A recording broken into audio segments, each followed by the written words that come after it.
All right.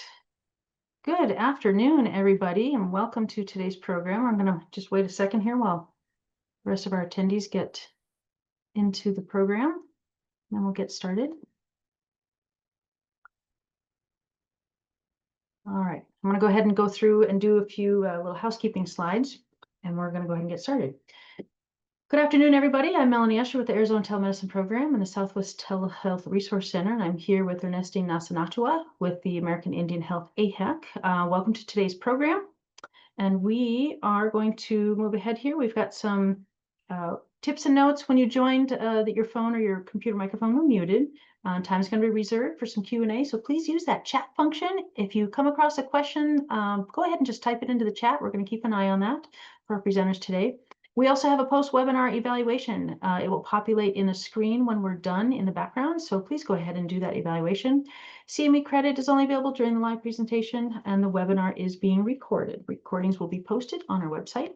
You don't need to write down that URL right now. I will be sending a thank you email to everybody that joined us with that information. So when you registered, you saw this information, the continuing medical education information, the outcome objectives, our accreditation statement, and the relevant financial relationship. There is a code that will be found in the evaluation if you haven't set up your profile for the attendance tracking for the CMEs. That information will be in that thank you email as well, or you can reach out to me directly. But everybody is welcome to a certificate. You can respond to that email for a certificate, and I can create a PDF for you. Standard disclaimer, you can all read that. And then again, your opinion is valuable to us. Please go ahead and do that evaluation. I'll send the evaluation link in it'll pop up in the separate URL as I said, but I'll also put it in the thank you email at the conclusion of today's session. And be sure to check our website for upcoming events. In fact, we have Dr. Galgiani who will be joining us again in November during Valley Fever Awareness Week. So he'll talk a little bit about that when he's on. And I'm going to go ahead and pass the mic over to Ernestine, and she's going to talk a little bit about the AIH AHEC and our speakers today. Ernestine? Hello, everyone. Thank you, Melanie. The American Indian Health AHEC is grateful to continue to partner with the Arizona Telemedicine Program and the Southwest Telehealth Resource Center for making events like today possible. I will briefly share a little bit about the American Indian Health AHEC. We are one of 6 area health education centers in Arizona, and our mission is to enhance tribal healthcare systems and strengthen workforce strategies that serve tribal communities. Our work spans several key areas. First being youth healthcare career exploration programs. Second is community-based experiential training. Third is AHEC Scholars community immersions. And importantly, continued education for healthcare professionals. Today's session is part of our continuing education efforts to disperse clinical knowledge to providers who serve in tribal communities, helping them better care for tribal members with culturally and regionally informed practices. We believe that equipping providers with timely, relevant, and community-specific knowledge is essential to improving health outcomes in tribal areas. Now I'm honored to introduce our speaker, Rebecca Foley. Rebecca recently completed her Doctorate of Nursing Practice in Family Practice with a certificate in rural health at the University of Arizona. Her doctoral project focused on improving primary care provider knowledge and confidence in diagnosing and managing valley fever at a rural community health organization in southern Arizona. She has over 20 years of nursing experience in emergency medicine, public health, and clinical trials research, and currently works as a nurse practitioner for a large urgent care organization in South Tucson. We're especially proud to share that Rebecca was one of our American Indian Health AHEC scholars participating in our cohort that worked with the Tohono O'odham Nation. Her presentation today will focus on valley fever, a fungal infection that disproportionately affects rural and tribal communities in Arizona. We're also fortunate to have Dr. John Galgiani, Director of the Valley Fever Center for Excellence, joining us at the end of the presentation to answer clinical questions. Please join me in welcoming Rebecca Foley. Great, thank you very much. Rebecca, if you want to go ahead and pull up your slides.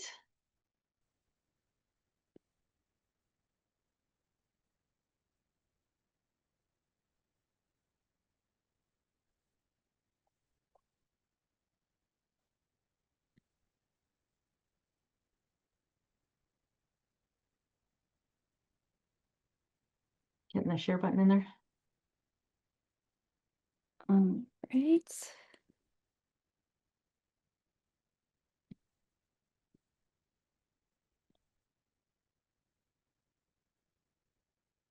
And All we right, can, thank all right. you. Thank you very much. Go ahead, take it away. Thank you so much for that introduction, Ernestine and Melanie.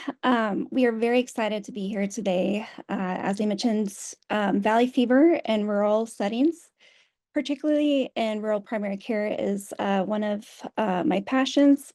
And we're very excited to share about how we can manage valley fever in primary care in rural settings, but also about some of the things that we have been doing in this setting.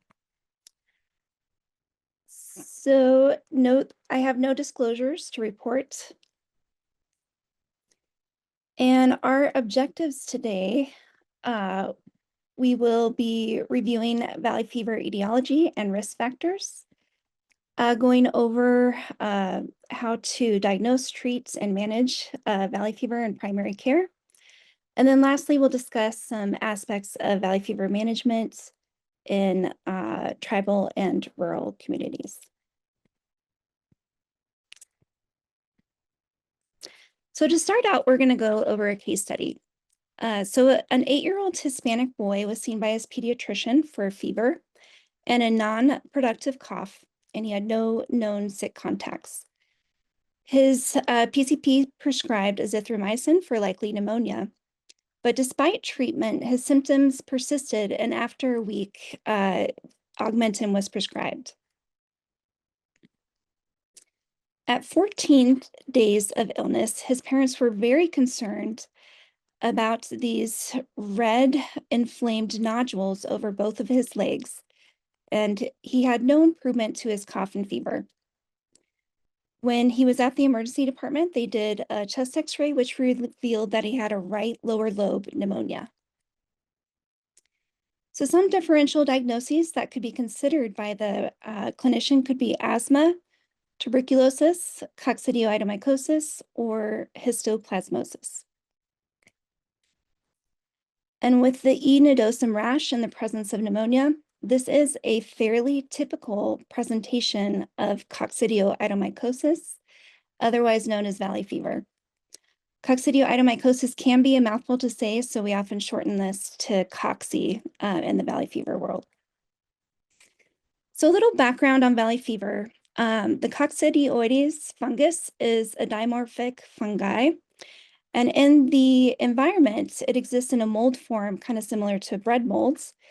And unfortunately, Arizona has the perfect climate and soil salinity for this, for cocci to thrive. Cocci lives in the first 3 to 12 inches of soil.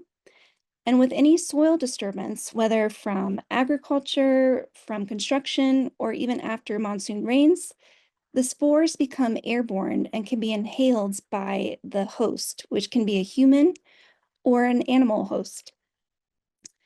And once in the lungs, the fungus enters into its parasitic form and multiplies rapidly.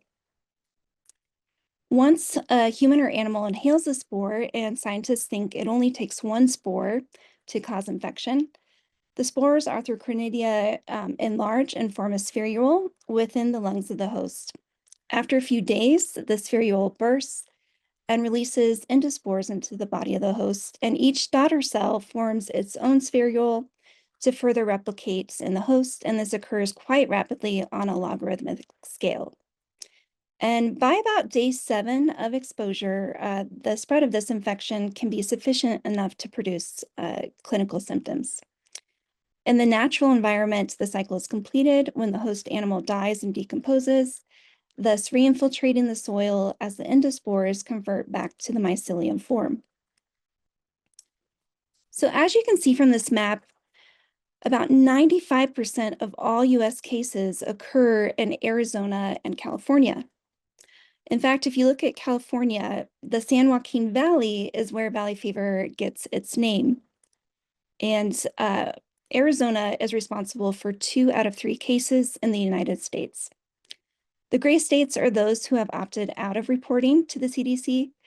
So experts know that there's some highly endemic areas in areas such as Texas, but there's limited data available. So in Arizona, most cases, 2/3 of all Arizona cases occur in 3 counties alone. And as you can see on this map, it's Maricopa, Pinal, and Pima County. And Maricopa actually has the highest incidence of valley fever in the world. Therefore, in Arizona, about 20% of all community-acquired pneumonia is likely due to valley fever. In southern Arizona, the darker areas that you saw on that map, it's estimated that 1 out of 3 cases of community-acquired pneumonia is due to coccidioidomycosis. According to recent data from the CDC, an estimated 500,000 people catch valley fever each year, and the number of cases is steadily increasing, as you can see from the graph. In Arizona, cases have increased 9-fold in the last 25 years. And as a side note, climate change scientists have been particularly concerned about cocci and other fungal infections with climate change. And they predict that in the next 70 years, the endemic regions of cocci may spread to half the United States. Unfortunately, Arizona providers do not have a good track record for testing for valley fever. Only about 3 out of 10 providers in Arizona appropriately tests for cocci. And this number is even less in primary care and urgent care settings. In primary care in particular, only 2 to 13% will test appropriately. The results of this delayed diagnosis is that it takes an average of 1 month for a patient to get a diagnosis of valley fever, and over 80% are misdiagnosed and given an average of 2 to 3 courses of antibiotics. This delayed diagnosis causes increased morbidity and mortality, especially in high-risk groups that we'll discuss later, and has significant healthcare costs. A recent study showed that a single hospital had a $28 million cost due to a delayed diagnosis of valley fever in Phoenix. If you look at the CAP guidelines from the Infectious Disease Society of America, we can see why clinicians might not automatically think to test for cocci, as these guidelines do not include fungal infections in their guidelines for practitioners treating pneumonia. This prompted some infectious disease experts from California to write an editorial talking about how clinicians really need to be aware of what is endemic in their region. And as we know in Arizona, where 1 out of 5 in some areas and 1 out of 3 pneumonias are cocci, we absolutely need to think of this fungal infection in our differential. So for this presentation, we'll be using a training manual for primary care providers that was produced by the Valley Fever Center for Excellence. This was produced in collaboration with the CDC, as well as collaboration with Arizona and California academic centers and the departments of public health. And if you see that QR code, you can find this manual online to follow to save for your resources.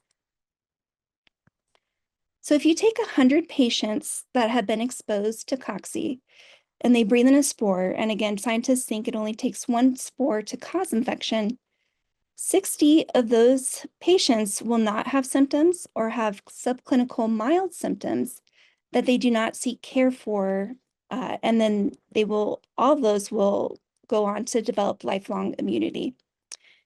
In the 40 patients that have symptoms that will seek medical care, 30 of these are considered uncomplicated cocci and will have symptoms of community-acquired pneumonia. The good news is this will resolve on its own, often with treatments, and however, symptoms can last for weeks to months to a few years in some patients.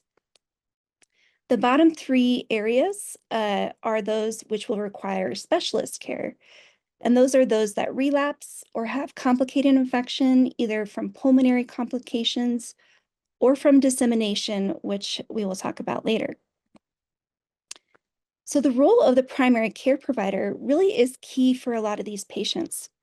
For many, the primary care provider is the first medical personnel these patients come into contact with.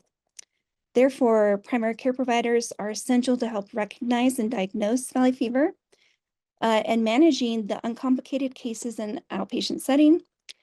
And in addition, the role of the primary care provider is to recognize those patients who are high risk or have complications that need to be referred to specialists. So a question for our audience, what are the possible symptoms of uncomplicated cocci? Some options are dry cough, productive cough, arthralgia, night sweats, enodosum rash, seizures, or fatigue.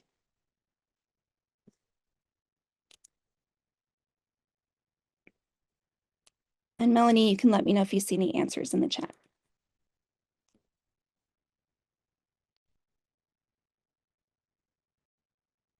Not yet.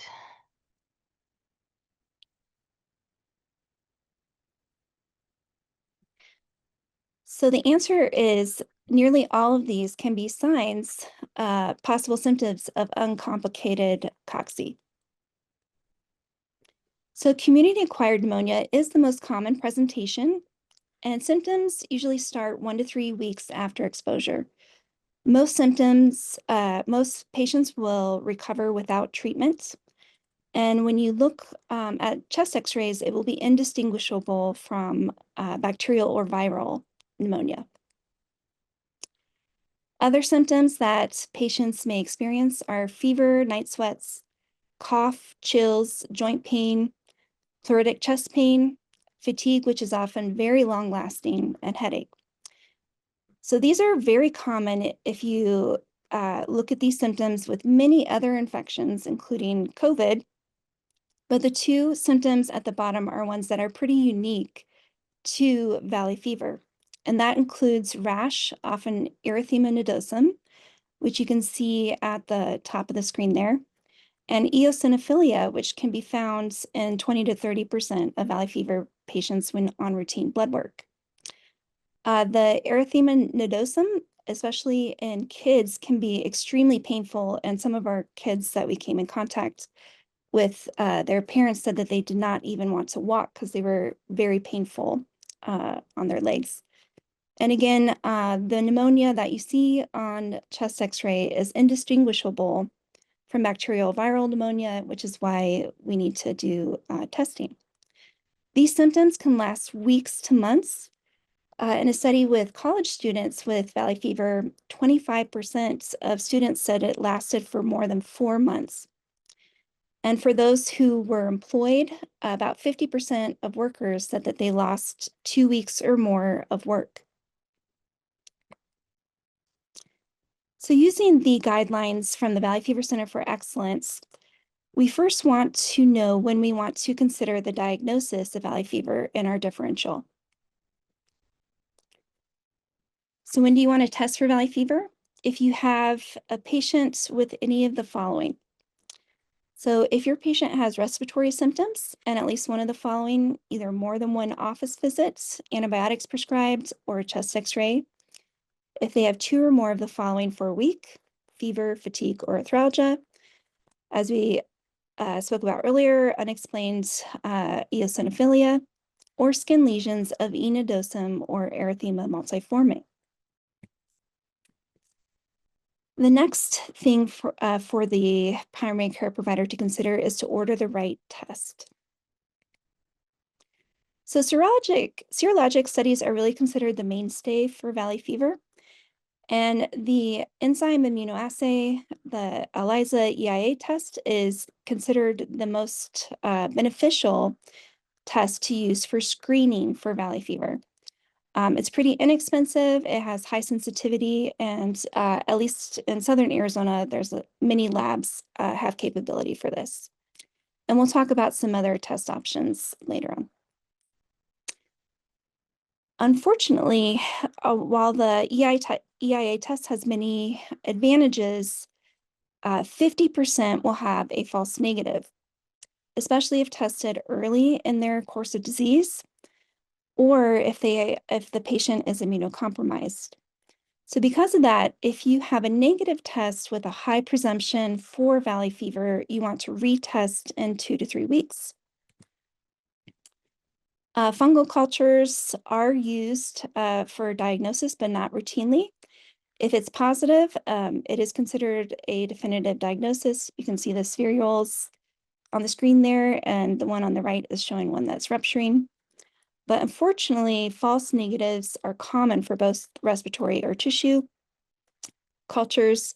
The other thing to know about ordering cultures is that the Coccidioides cultures are a biohazard for staff, and staff can infect themselves if they aren't taking necessary precautions. So anytime we order it, we need to notify the lab. So our next question, which patients would you send to see a specialist? So our options are positive EIA test, a patient with unilateral pneumonia, a diabetic patient, patient with bilateral pneumonia, pregnant patient, or immunocompromised patient.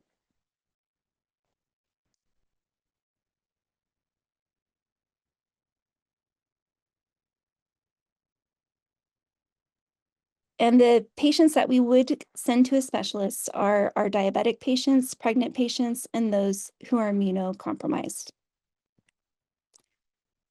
So the next step for primary care providers, if you have a patient with a positive serology for valley fever, is that we want to determine if they are at high risk.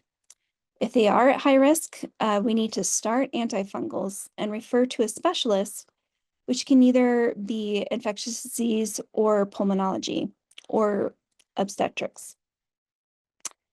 Immunosuppression is the biggest risk factor for valley fever complications, particularly for dissemination. These have been documented in several cases with HIV/AIDS, organ transplant, chemotherapy, TNF alpha blockers, and other biomodulators. And many places in the Southwest that are transplant centers will actually check patients, regardless of whether they have symptoms or not, before they start therapy to make sure that they don't have valley fever. Diabetes is another considerable risk factor. And these patients often go on to have significant pulmonary complications. This includes lung cavitations, chronic pneumonia, and pleural effusions. In general, they're not at higher risk for dissemination, although one study did note that they could be at higher risk if they have severely uncontrolled diabetes. Pregnancy is the other significant risk factor for patients who are positive for valley fever. Unfortunately, cocci can be serious and life-threatening, especially in the second and third trimester, or immediately postpartum in the first 6 weeks postpartum. They're especially at risk for dissemination, the disease course lasts longer, and there's often a lot more complications. This is complicated by the fact that azels are teratogenic, so we cannot give these, particularly in the first trimester, although there are some clinicians that will still give it in the second and third trimesters. Some other risk factors, which don't usually need a specialist, but have been documented, are ethnicity. There's a higher complication with dissemination with Filipinos and African Americans. Filipinos are shown to have 175 times higher risk, and African Americans have a 10 times higher risk than white patients. There's also a higher incidence among Native Americans who have 4 times the risk of contracting valley fever, and Hispanics have twice the risk of contracting valley fever as white patients. For gender, interestingly, men are at higher risk with every 6 patients, one female patient to every 6 patients of those with valley fever. In regards to age, the elderly have a higher risk of serious disease, and adults tend to get it more than children, although it does occur quite frequently in children. So on to another case study. A 44-year-old white female presented to her primary care provider for left shoulder pain after working in her garden. She had a pretty normal exam, and so they sent her home for probable musculoskeletal issues with NSAIDs and rice. 3 days later, she came back to her primary care. She said the pain was worse, radiating to her neck, and then she was sent to the ER because she had some nonspecific EKG changes. And the cardiac workup in the ED was normal, including the chest X-ray. However, they did notice and noted on our discharge instructions that she did have unexplained leukocytosis, and then she was told she had possible tendinitis. 4 days later, she returned to the emergency department with a fever, continued pain, and a dry cough. The chest X-ray revealed a left lower pneumonia, and a follow-up chest CT showed that a large cavitation had formed. After she was admitted for IV antibiotics, they did a respiratory sputum culture, which came back positive for Cocci. So when considering the drug choice for oral therapy for this patient to be sent home on, what antifungal should we consider? Options could be amphotericin B, vancomycin, which we know is an antibiotic, fluconazole, or itraconazole. And the most commonly used antifungal for valley fever treatment is fluconazole. It is interesting to note with this patient, when I was speaking with her, she also mentioned that her dog had been diagnosed with valley fever at the same time, which is very common in Arizona with dogs and horses. But some things to note in this case, so as we mentioned earlier, the growth of Coccidioides can happen very rapidly. As you can see, her initial chest X-ray in the ED was clear, and then 4 days later, she had developed a significant infiltrate, which turned into a cavitation. And this patient was doing very well on outpatient therapy, and she took fluconazole for about 3 months. So the next step for patients with positive valley fever for the primary care provider is to check for complications. And this is done by doing a careful history, physical exam, and a review of systems to check for any signs of dissemination or other complications. For pulmonary complications, again, this happens most often in diabetic patients, but it can happen in other patients as well. Complications include lung cavities, pleural effusion, chronic pneumonia, and in some patients with high inoculum or who are severely immunocompromised, they can develop ARDS and end up intubated in the ICU, and this is usually fatal. Something important to note with valley fever is that many infiltrates will develop into residual pulmonary nodules long after resolution of a patient's pneumonia. Because of this, it's important for the primary care provider to follow the pneumonia until we get radiologic resolution. This can be done with simple PAs and laterals. For X-ray, CT is not usually needed unless there's a complication or concern. But these nodules are important to document as they may be later mistaken for lung cancer, and patients will avoid an extensive workup for cancer if this is noted that these nodules are from valley fever. Just to share about another valley fever patient that I met, Devin came from Chicago as a 24-year-old to attend the U of A as a freshman in 2017. But by spring semester, he was experiencing these strange symptoms of unexplained weight loss, profound fatigue. He said it was difficult to get up to use the bathroom. And so he went to campus health as well as urgent care, but none of them knew what was wrong with him. So he went home on spring break and he started having difficulty breathing, and he ended up intubated in the ICU for 2 weeks. A family friend suggested to the providers that they test for Cocci, and it was then that he got the diagnosis after 6 weeks from onset of symptoms. He went on to unfortunately develop disseminated Cocci to his spine and legs. And since then, he has been in and out of the hospital. At one point, he had to relearn how to walk and do basic tasks. But last I talked with him, he's doing well, and he is on lifelong antifungals. So some key points from Devin's story. It took 6 weeks to diagnose valley fever, which unfortunately is common, as we discussed. This is why we're trying to do a lot of work to spread valley fever awareness in clinicians. Another thing to note is that while he's African American, he had no other risk factors. And often patients will have severe disease and complications without risk factors. And finally, something to note from this story is it's very important to educate our community on valley fever risks.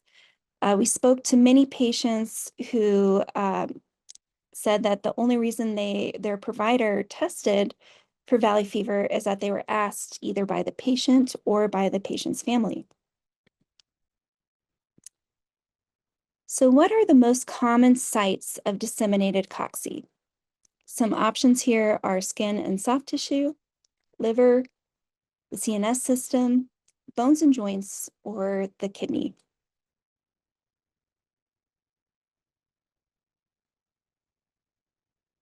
And the top 3 sites are skin and soft tissue, CNS system, meningitis, and bones and joints.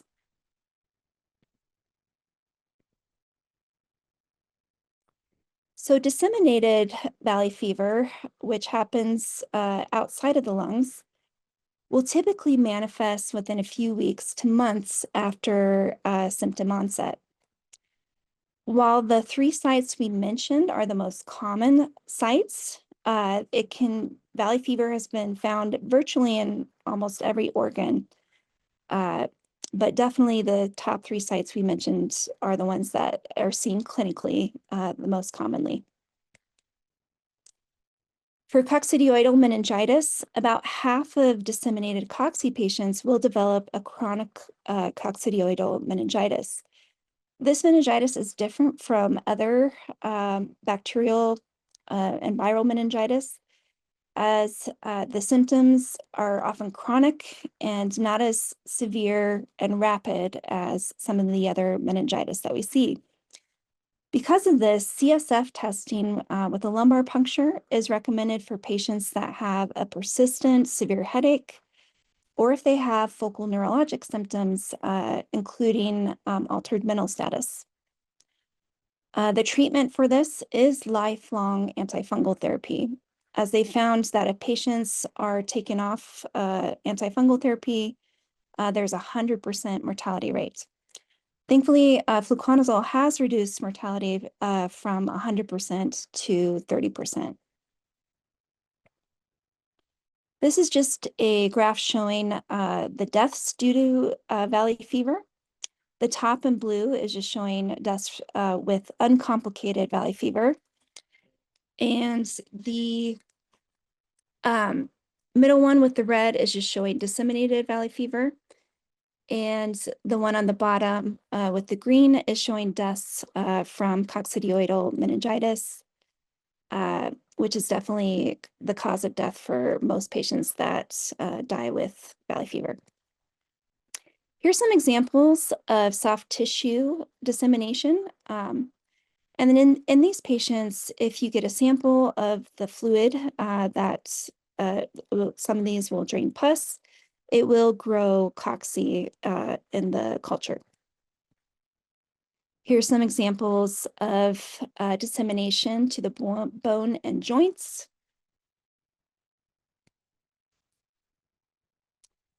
So moving back to uncomplicated valley fever.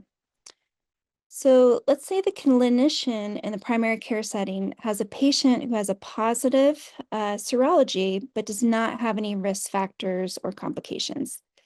The Valley Fever Center for Excellence has a recommendation for primary care and how to manage these in the outpatient setting. So the key role of the primary care provider is patient education, monitoring for complications. They can consider antifungals, and also consider physical therapy for our fatigue patients, as we'll talk about later. So with the first visit, when patient is diagnosed, it's very important to review with the patients how cocci is contracted. Many patients are concerned that this is contagious to those in their households, but it is not a contagious disease. And it's important to encourage the patients that they may see symptoms for weeks to months, and this is normal. You also want to teach the patients on what to monitor for if they are having complications as far as worsening respiratory symptoms or focal symptoms, which can be signs of dissemination. When you get that first positive serology, a lot of labs will automatically reflex to a CF titer, but if they do not, you definitely want to get a baseline CF titer as well as a baseline chest x-ray. And it's recommended that they follow up in 2 to 5 weeks. So CF titers are useful for monitoring disease progression and detecting if there's signs of dissemination. So these will typically take several months to go down, but if you have a CF titer of 1 to 16, this is very indicative for dissemination. If they have rising levels, it may or may not mean that the patient is having complications, but it's recommended to go by the patient's clinical presentation rather than just if the levels are rising slightly, because this can happen without any complications. So when considering what patients you want to treat, experts have differing opinions on whether we want to treat with antifungals.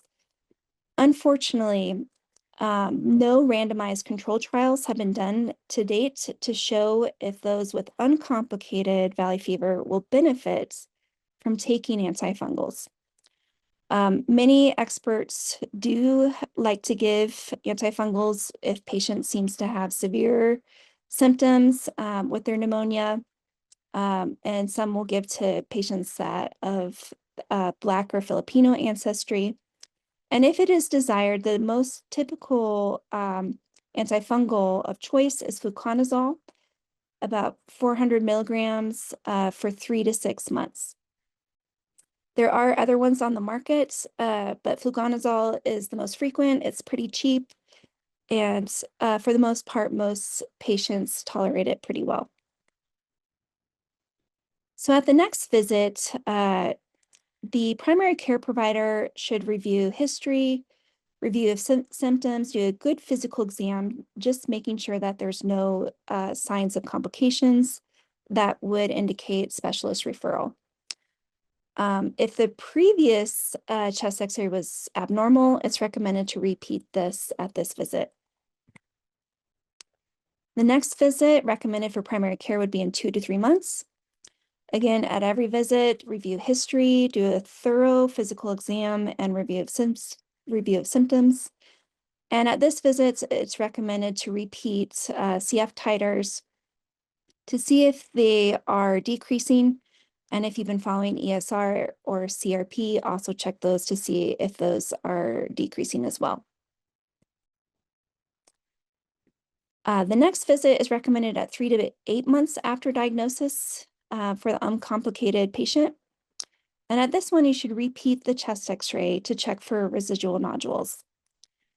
And again, do a complete physical exam, review of symptoms, just checking for any complications. And in uncomplicated valley fever, complications typically are unlikely after 1 to 2 years. Something that's very important to note for primary care providers is a lot of these patients with uncomplicated valley fever will have significant fatigue that can last for weeks to months, sometimes even a year or two, which significantly affects their activities of daily living. And unfortunately, this can be one of the last symptoms to resolve. Many people, experts such as those at the Valley Fever Center for Excellence, recommend physical therapy for these patients. This helps prevent deconditioning and is also encouraging for patients just to see that they are improving slowly throughout time despite their fatigue.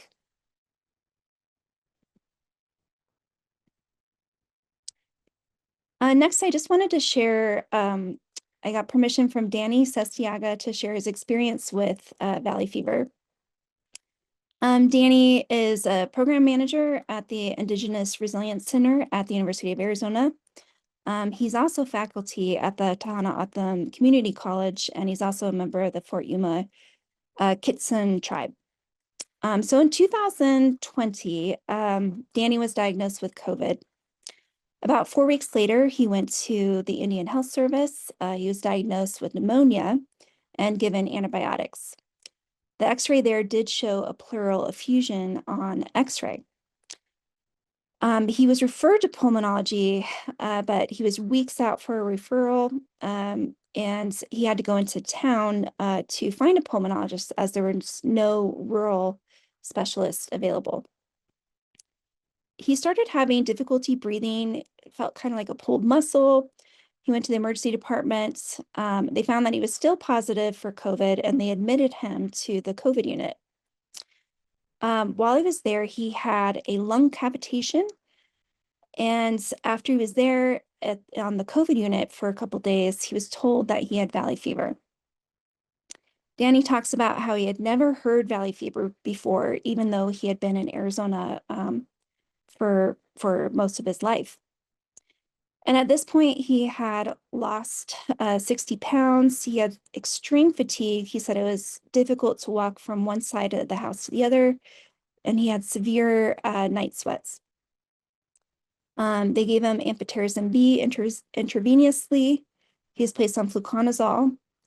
And then about a few months later, he noticed this lump on his chest and started coughing up blood.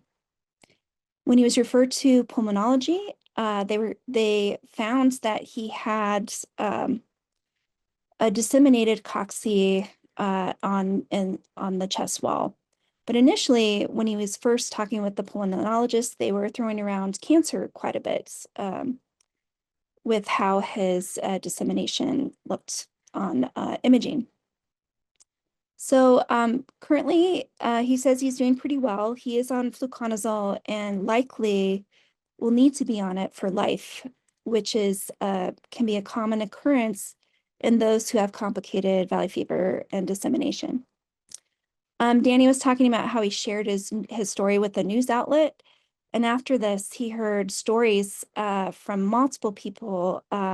He said about 10 to 15 people from the Tohono O'odham Nation mentioned that they had family members that died from valley fever, and they too had not heard of the disease. Some other notable points from Danny's story.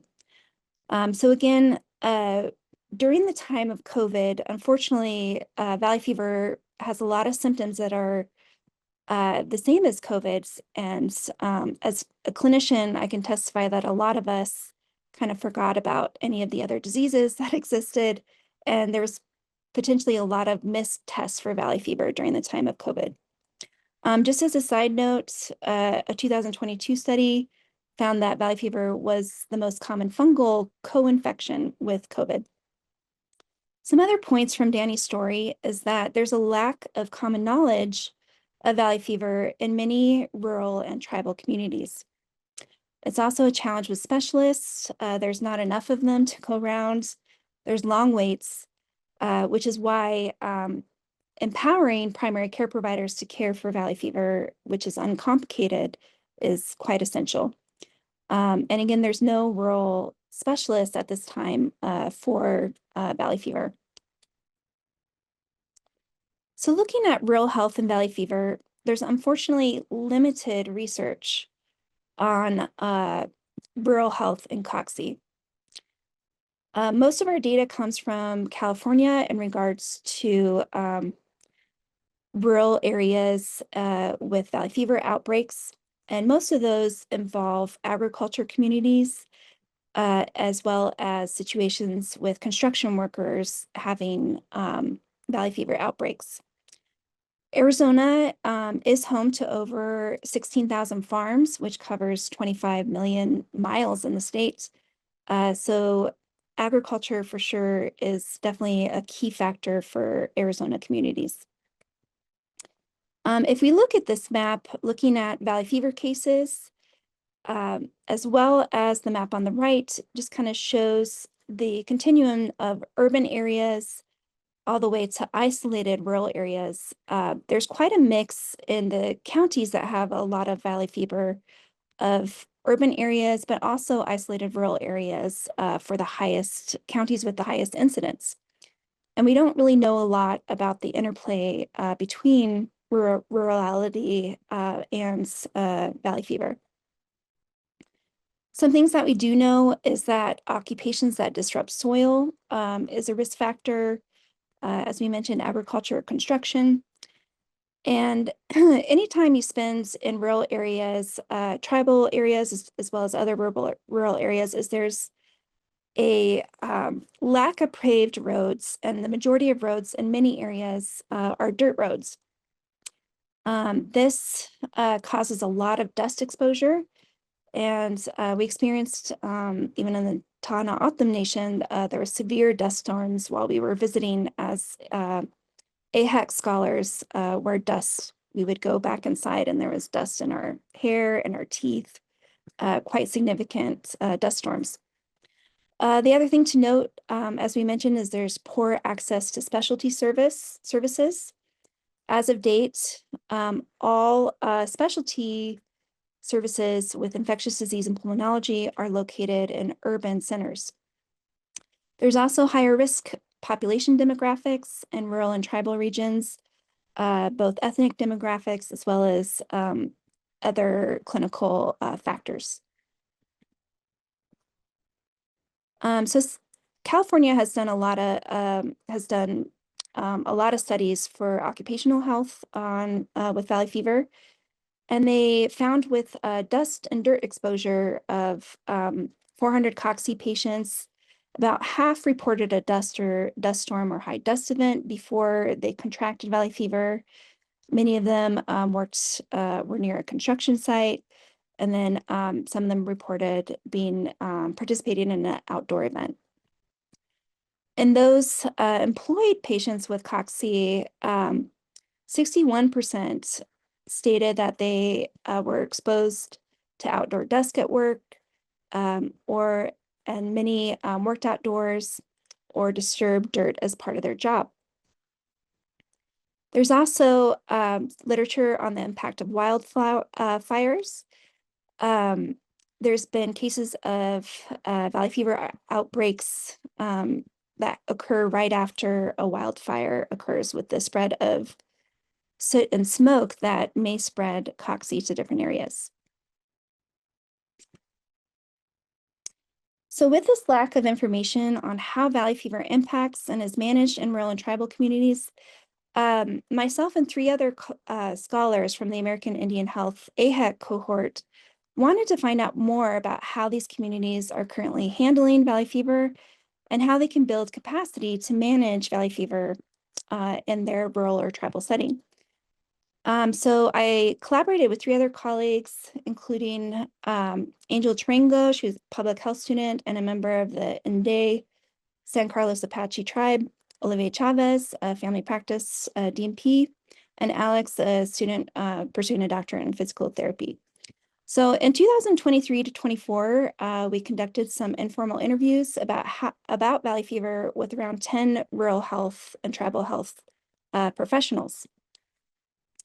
So our interviews were performed with rural and tribal primary care providers, hospitals, leadership from rural community health centers, lab managers, and some rural physical therapists.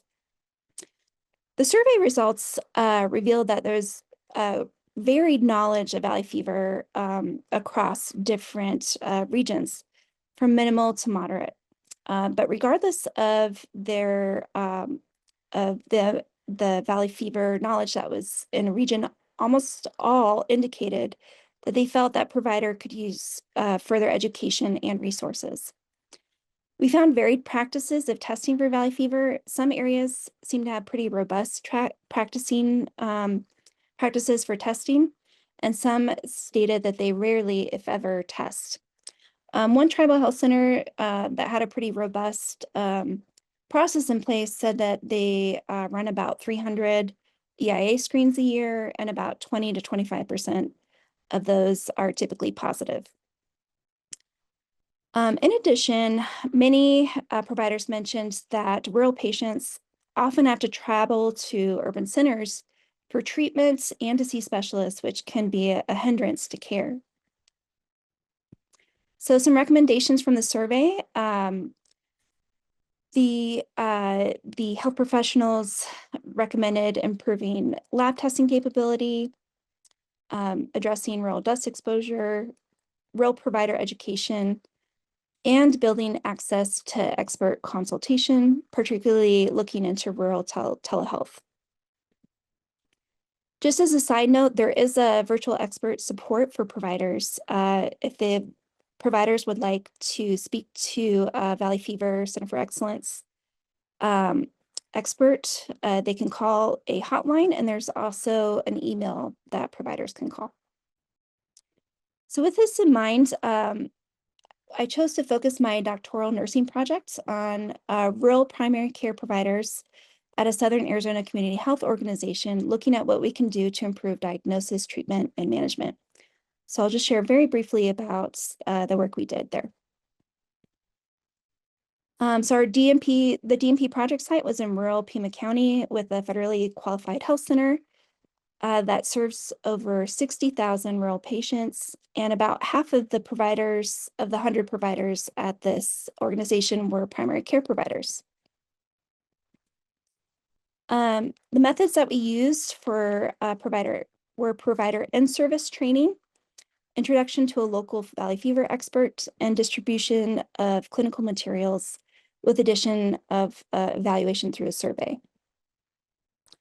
The clinical materials were developed with the same valley fever manual for providers that is mentioned here, and we gave them a physical copy of this booklet as well. We also gave them a clinician valley fever decision-making flowchart that they could post at their workstations. So when we did the presentation, about 31 out of the 51 providers attended, and 19 of the providers filled out a survey. The results of this survey showed that 40% of the providers at this practice had never before diagnosed a patient with valley fever. And 44% reported that they almost never tested, and only 6% were testing according to guidelines. In addition, 80% reported never receiving prior training on valley fever, regardless of whether they were trained in-state or out-of-state. After the presentation, we did see statistically significant improvement in providers' confidence and their ability to diagnose and treat a valley fever, as well as improvement in their belief of valley fever as a problem in Arizona. Providers also had a statistically significant improvement in their knowledge of valley fever lab testing. So looking at these results, the current provider practice did correlate with prior studies showing that many Arizona providers do not test for valley fever and do not feel confident in their management of valley fever. In-service training could be a possible method for improving this confidence in providers, as well as looking at valley fever curriculum in Arizona schools. Connecting rural providers with urban experts could also be a key factor to improve outcomes. So some key takeaways for providers. You want to consider cocci in your patients that have respiratory symptoms, especially with E. nodosum. And remember, if you have a negative EIA test with high suspicion, you want to retest in 2 to 3 weeks. And in those patients with high risk factors or signs of complications, you want to start antifungals and definitely refer these to a specialist. Finally, uncomplicated cocci can absolutely be managed successfully in the primary care setting. And remember that physical therapy is a key factor for those that are experiencing long-term fatigue. Some key takeaways for rural health. There's really a lot of work that needs to be done to examine valley fever in rural and tribal communities. Just looking at the interplay of rural risk factors, as well as how we manage this in these settings. There's a need to develop infrastructure, both lab testing capabilities, potentially telehealth options, and rural physical therapy options. Some possible support for rural PCPs can include in-service training, as well as expert consultation services.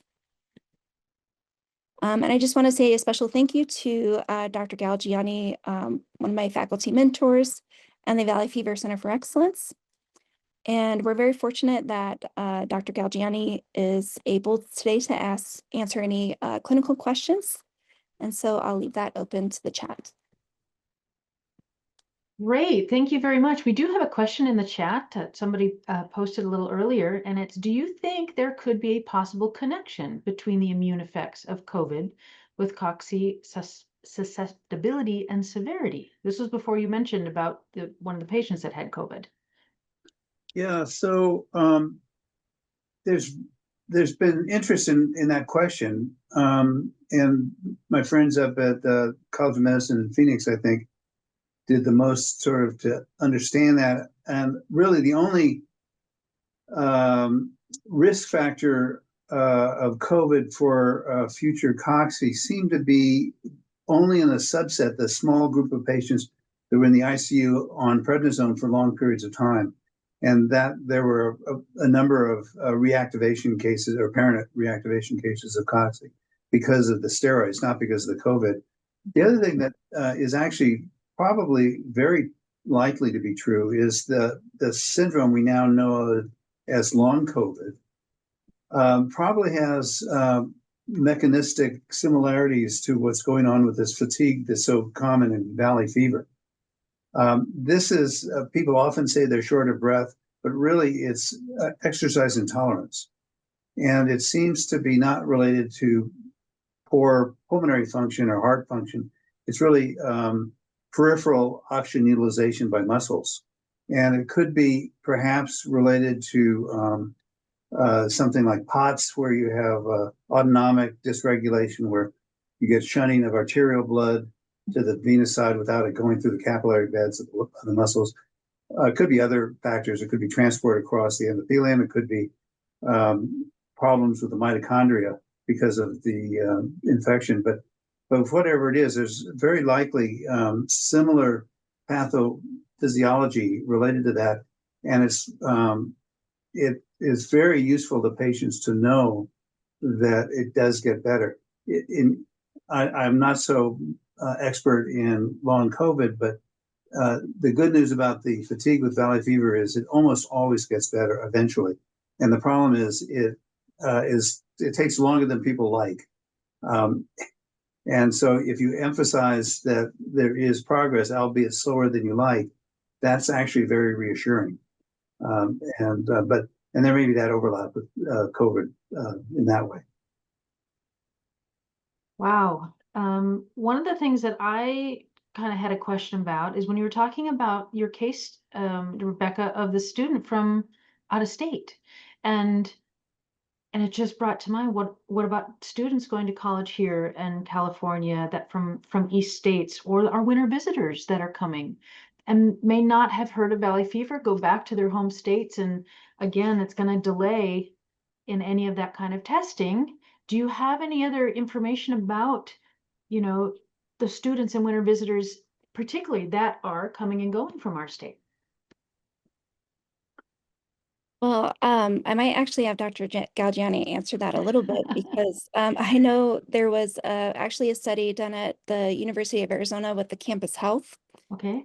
and also one with athletes, which did notice trends in the students that contracted valley fever. So I'll let you talk about that. Well, this is actually a segue into a webinar that I'll be doing November 13th, as Melanie already mentioned.